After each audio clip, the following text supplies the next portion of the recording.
प्रणाम। चैतन्य चैतन्य चैतन्य।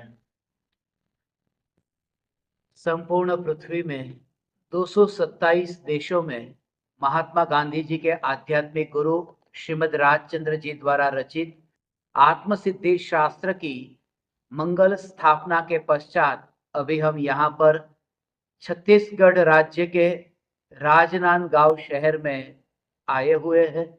यहाँ पर चैतन्य परमात्मा की पुकार करने के लिए हमारा यहाँ आगमन हुआ है। पश्चात अगला जन्म है कि नहीं है, मगर यदि मृत्यु के पश्चात जीवन है और अगला जन्म है तो मैं अगले जन्म में उसे खोजना चाहूंगा जिसने इस जन्म में ये सब खोज की है। वह खोज करने वाला मुर्दा नहीं है, वह खोज करने वाला ही आत्मा है। आइंस्टीन ने भौतिक पदार्थों की खोज बहुत की, मगर खोज करने वाले आत्मा की ही खोज नहीं की थी। और जब तक हम आत्मा की खोज नहीं करते तब तक जीवन में कभी भी शांति, सुख और अंतर में आनंद की अनुभूति नहीं हो सकती।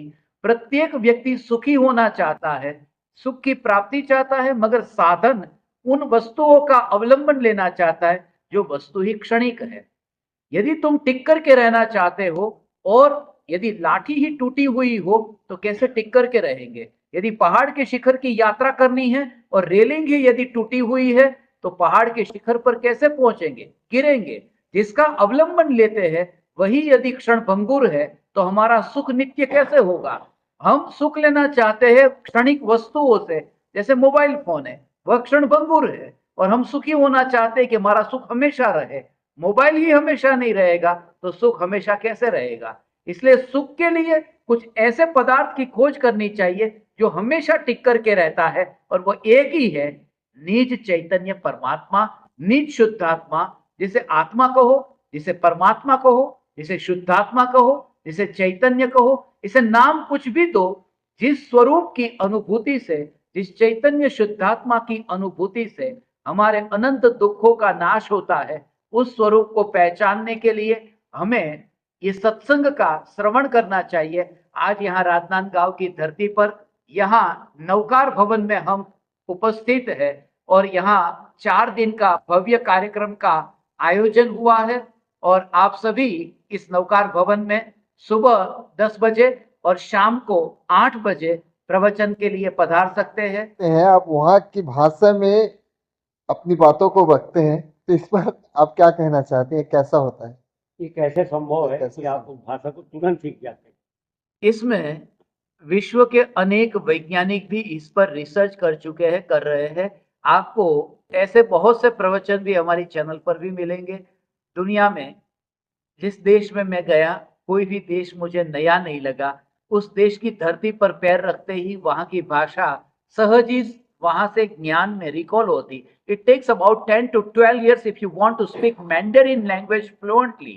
But on the very first day when I landed in China, I could speak in Mandarin. So people ask, how is it possible? But no one country in this world wherever I visited, I felt that I'm entering in this country first time. की वेदना की, संवेदना की, अनुभूति की भाषा नहीं होती।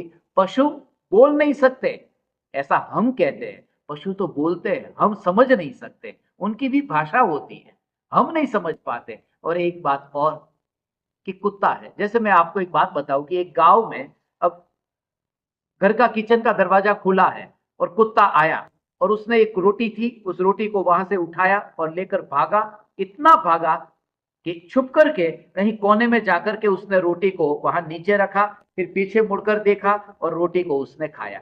डर डर के खाया कि कोई आ तो नहीं रहा। दूसरे दिन उसी घर के पास से गुजरा, उस घर के मालिक ने रोटी वहां पर आंगन में डाली। कुत्ता वो रोटी लेकर के भागा नहीं, कहीं पर भी भागा नहीं, मालिक के सामने रोटी खा रहा है।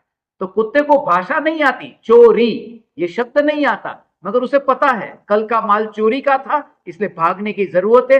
आज का माल चोरी का नहीं है, ईमानदारी का है, इसलिए भागने की जरूरत नहीं है। भले पशु भाषा को नहीं जानते, मगर उनके भीतर में जो संवेदना है, जो भावना है, वो हमारे जैसी ही होती है। शरीर में थोड़ा बहुत अंतर है, मगर वह भी आत्मा है, वह भी परमात्मा है। इसलिए हमें तो उनमें भी परमात्मा के ही दर्शन होते हैं।